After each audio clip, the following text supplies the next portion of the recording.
Bizim cəmiyyətdə pis insan damğası var və hiss eləməsək də, əslində birinə pis insan damğasını vuranda öz içimizdə eqomuz şişir. Özümüz belə özümüzü yaxşı hiss eləyirik. Gəlin bir misalla göstərim. Məsələn, təsəvvür eləyin, bir kişi, bir qadın. Kişi rüşvət alır, haram pul qazanır, ona buna pul atır, yoldaşına xəyanət eləyir. Yəni çoxlu səhvləri var. Amma səhvləri açıq və aşkardır. Hamı tərəfindən müzakirə olunur. İndi isə götürək bu qadını, qadın bu kişinin ya qonşusudur, ya qohumudur, ya kimdirsə, bu qadın tələsir hər yerdə o kişinin üzərinə pis insan damğası vurmaq üçün. Gedir orada burada onun haqqında danışır. Deyir, ay şərəfsiz, ay alçaq, buna bax, bu necə insandır, bu qədər səhvlər eləyir, necə bu belə yaşayır? Bu belə danışmaqla, belə onun qeybətini eləməklə içdən-içə əslində özünü yaxşı hiss edir.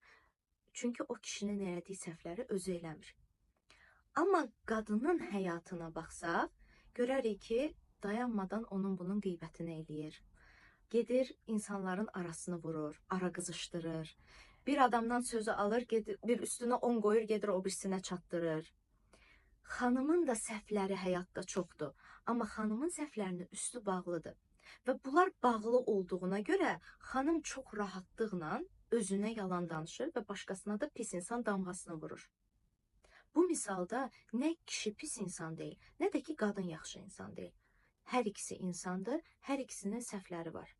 Bu dünyada ümumiyyətcə səhvi olmayan insan yoxdur və bizim əsas məqsədimiz birincisi öz səhvlərimizi görməkdir, ikincisi isə başqalarının səhvi ilə müqayisə etmək yerinə sadəcə və sadəcə öz üzərimizdə işləməkdir.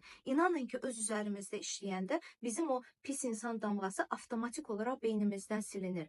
Çünki diqqət etsək, bugünə qədər qınadığımız insanlardan daha böyük səhvlərimizin, daha böyük günahlarımızın olduğunu görürük. İstər-istəməz empatiya yaranır. Sənin günahlarının üstü bağlıdırsa, o demək deyil ki, sənin səhvin yoxdur. Və ona görə də gəlin özümüzlə məşğul olaq, gəlin özümüzü müşahidə eləyək. Özünü müşahidə eləyən insanın başqasını qınamağa, başqasının səhvlərini görməyə inan ki, vaxtı qalmır.